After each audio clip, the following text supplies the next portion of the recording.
Mở phần mềm Whiteboard. Click chọn công cụ chèn. Chọn biểu tượng hình ảnh. Chọn hình ảnh cần chèn. Click dấu cộng để chèn vào Whiteboard.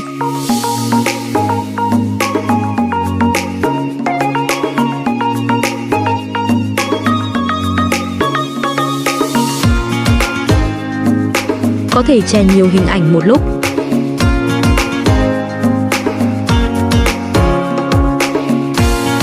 Có thể phóng to, thu nhỏ hoặc cắt hình ảnh theo nhu cầu.